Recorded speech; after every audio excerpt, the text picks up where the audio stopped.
Yeah, hello everyone, Nervin Reacts here and welcome back to another video. So today I'm going to be reacting to another video by Simple History. It's called What's the FSB and Why Is It So Feared? Now, I've reacted to a similar video like this a few months ago called What is the KGB and Why Were They So Feared? So yeah, I know. At least I knew some information about the KGB, but the FSB I had no knowledge about. And heck, before I found this video, I didn't even know that the FSB there was such a thing as the FSB, or what exactly is it.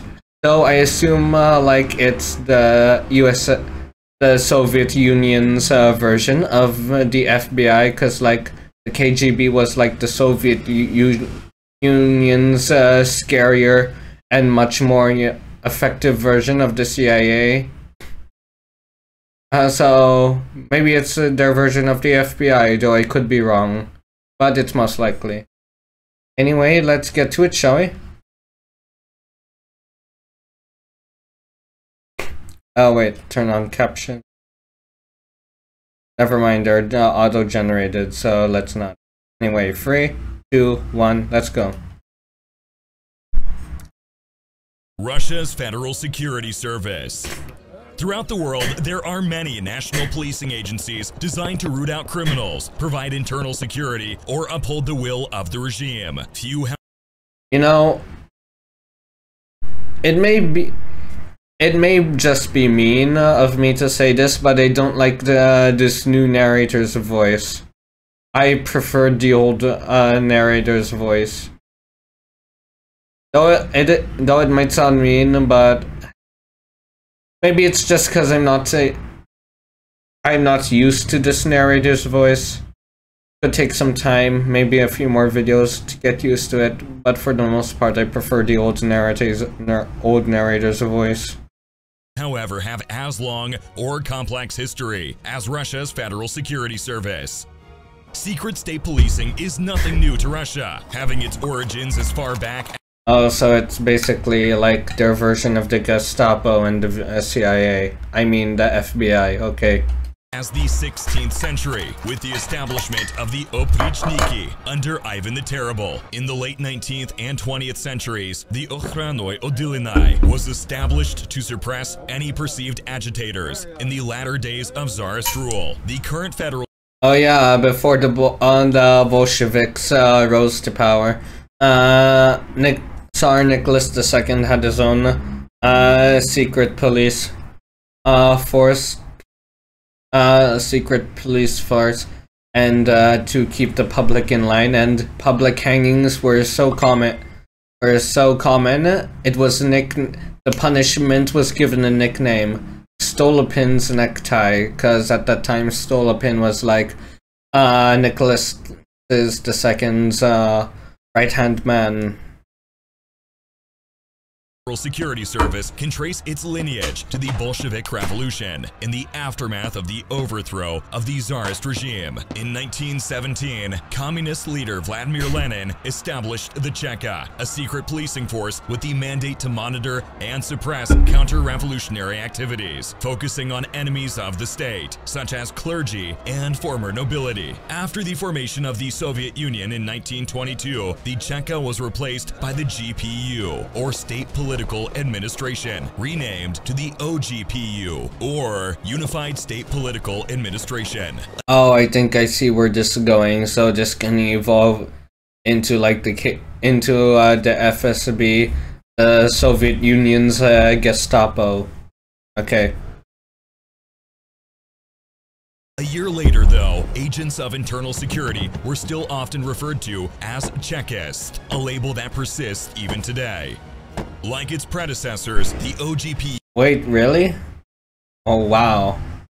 It must that term must be really integrated into the Russian people to be used to this day. was responsible for arresting enemies of the regime, as well as overseeing the collectivization of farms and overseeing the earliest of Soviet gulags, or forced labor camps. In order to keep dissidents in check, the OGPU had total control over internal security for the Soviet Union, which included placing an army of informants in Communist Party functions, the Red Army, factories, farms, and anywhere else enemies of the state could potentially be found. In 1934, as an attempt of Joseph Stalin to consolidate power, the OGPU was transformed yet again into the GUGB, or Main Administration of State Security, and I wonder what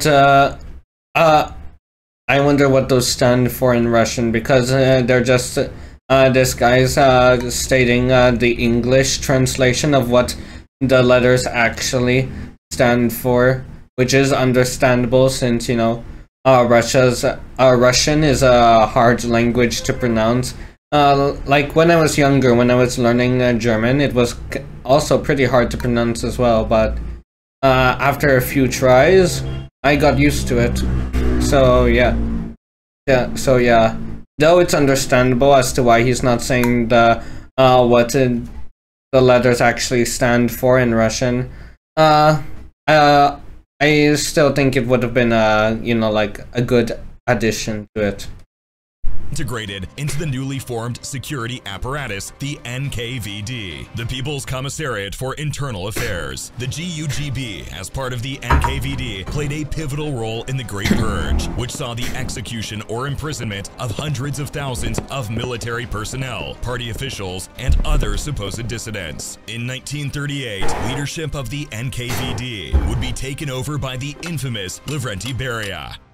In 1941, the NKGB was formed, separating state security from foreign intelligence, a split which was formalized in 1943, though Beria remained the leader of both foreign and internal security. During the Second World War, the NKGB played a major role in supporting the Soviet war effort, administering prison camps, conducted extensive intelligence and counterintelligence operations, and monitored the Red Army for disloyalty to the regime. Okay, so it's been a while since I've reacted to what's the KGB and why is it so feared. So I've forgot like some of the factors, like which came first, like the earlier for the FSB or the KGB. That I would really like to know. If you know the answer, comment down in the comments below. If I don't see any answers in the comments below later, then I'll just Google it.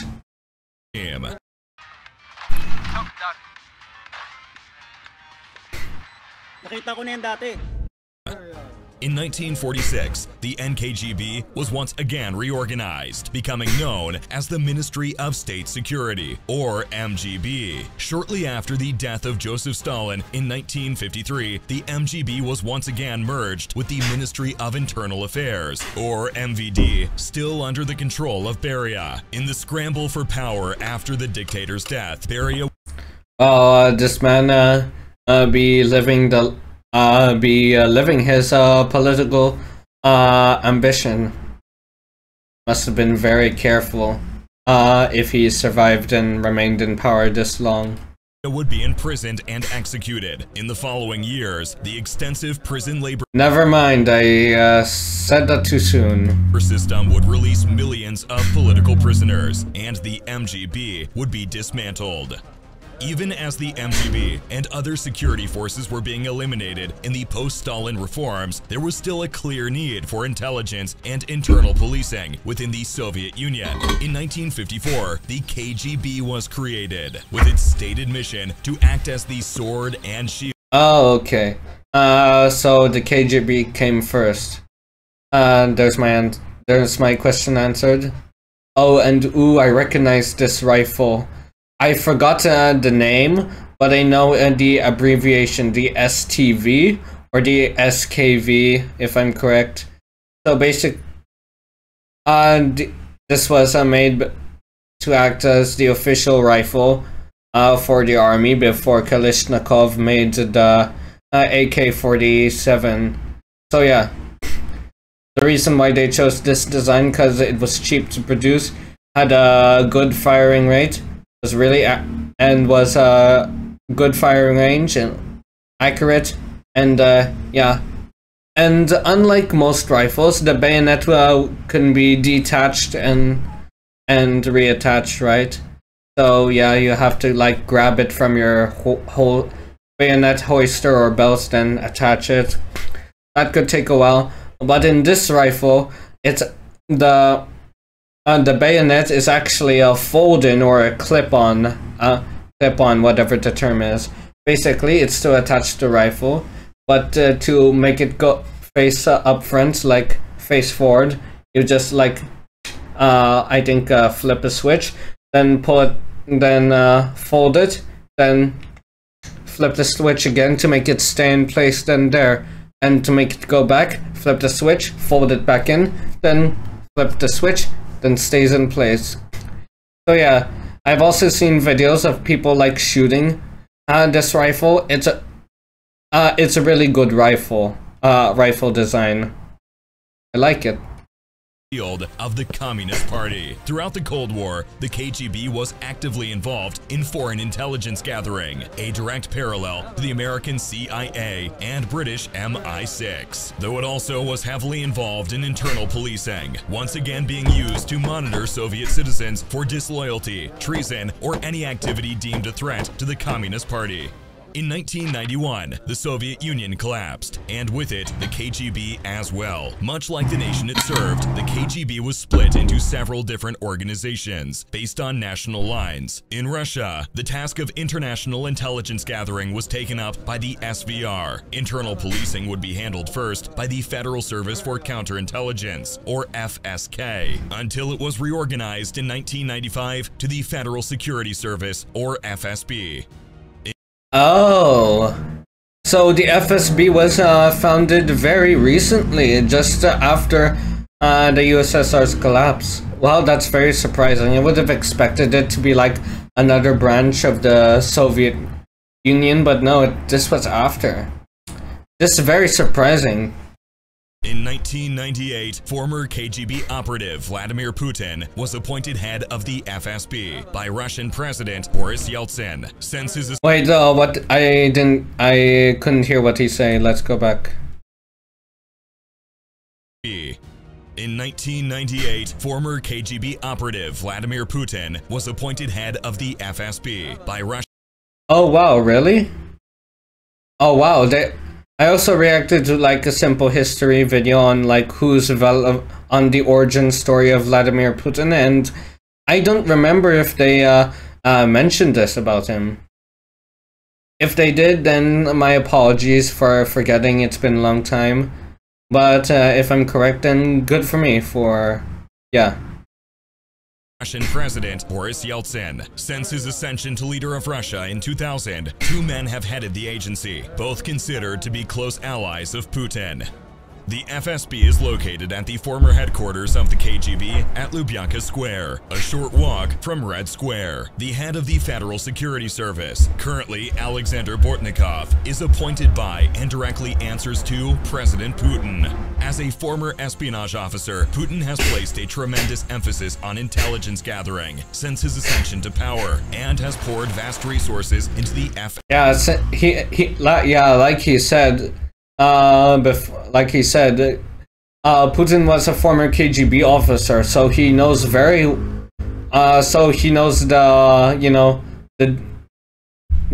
like what to do in terms of intelligence gathering and how important and crucial intelligence gathering can be. Like, they may not go on the front lines and like shoot front lines all guns blazing, but they're just as important, if not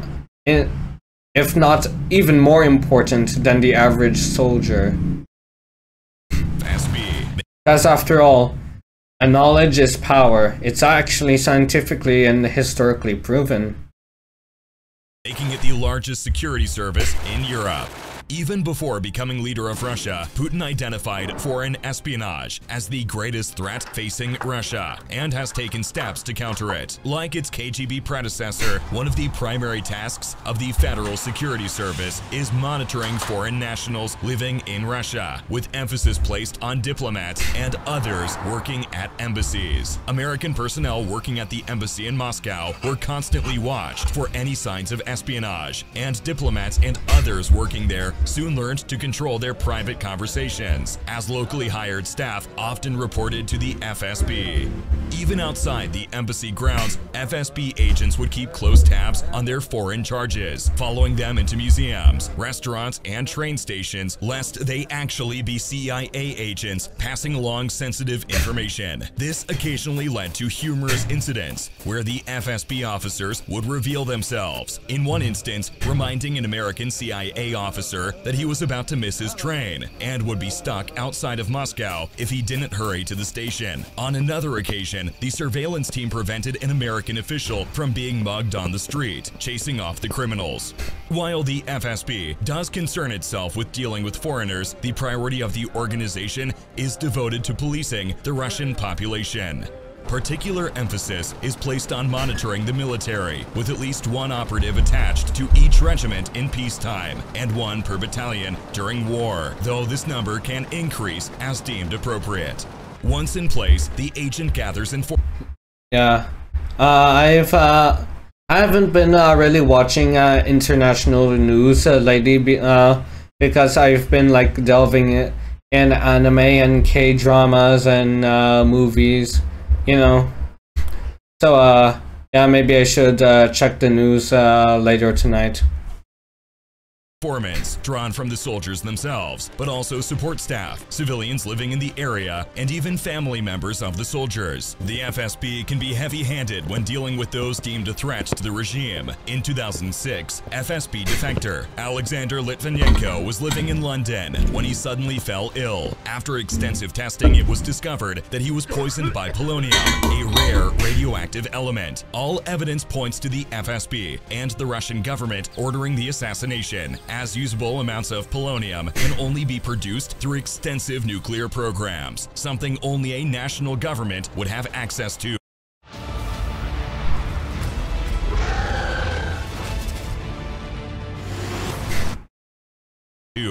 The assassination was made possible due to a law passed earlier that year, which allowed FSB operatives to eliminate terrorists and other extremists in foreign countries. Another possible target of the Federal Security Service include Anna Stepanova.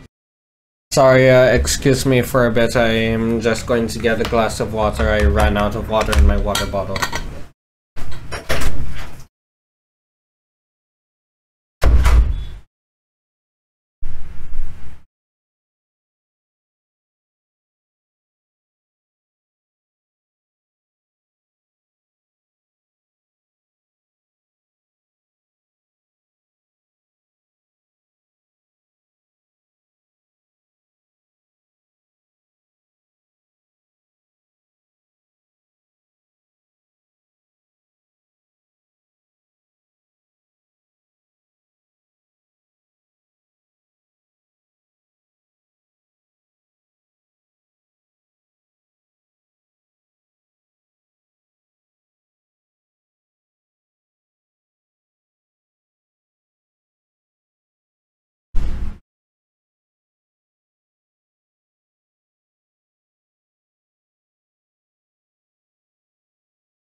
Okay, I'm back.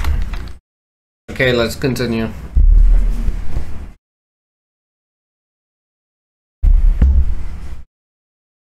Politkovskaya, a journalist and critic of the Putin regime. She was found shot in her apartment in 2006, and scrutiny fell on the FSB for their possible involvement. Politkovskaya was allegedly preparing to release a scathing report against Chechnya's leader and Putin ally, Ramzan Akhmadovich Kadyrov, for human rights abuses when she was killed.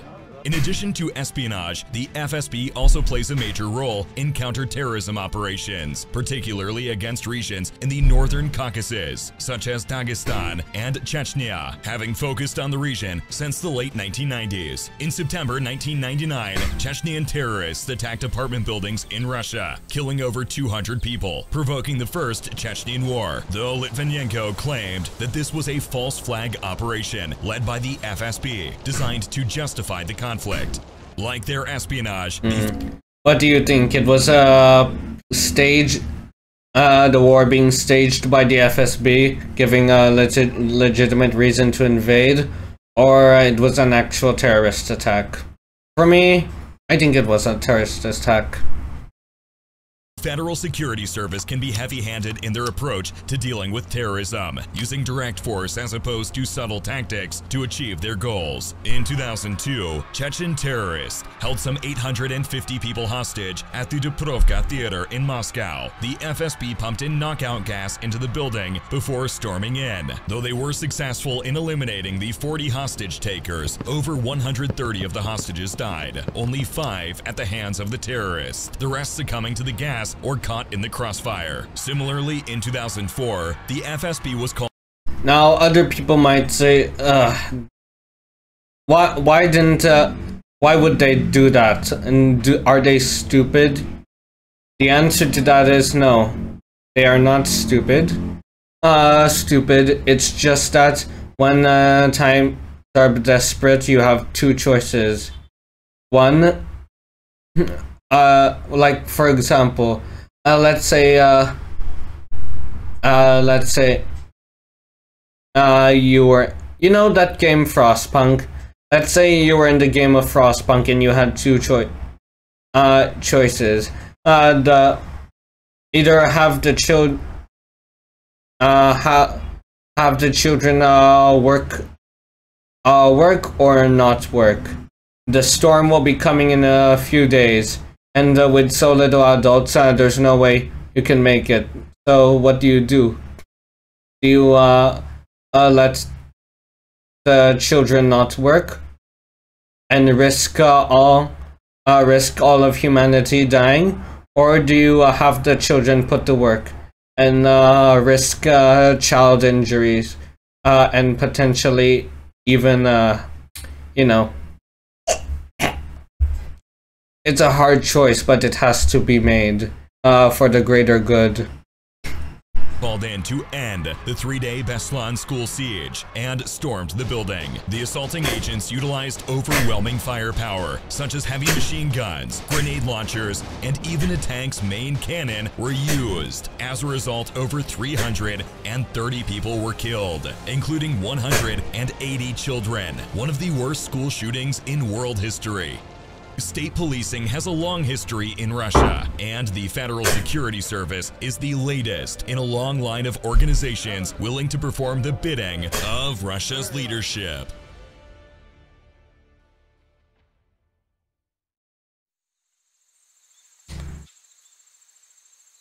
Okay, so that's the end. Wow, a lot of things I didn't know and were surprised to know. So, yeah. Yeah, I don't really know what else to say. I have nothing really much to say, since I don't really, like I said, I don't know anything about the FSB until I just watched this video. So, yeah. In regards to the school shooting, you may say, why? Well, I have something to tell you, my dear viewers / subscribers.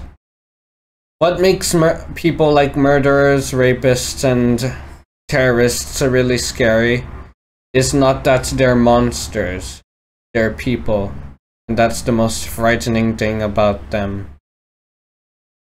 Yeah, I got that quote from a video game, The Last Tiger, Battlefield 5. Anyway, that's all I have to say, I guess. So yeah, if you like this video, please hit that like and subscribe. Analytics show that only like 2 to 5% of my viewers are actually subscribed. So please subscribe, it would really help me out. And check out my Facebook page, link is in the description, and I'll be posting the link to the original video by Simple History down below. Go check them out, they make great content.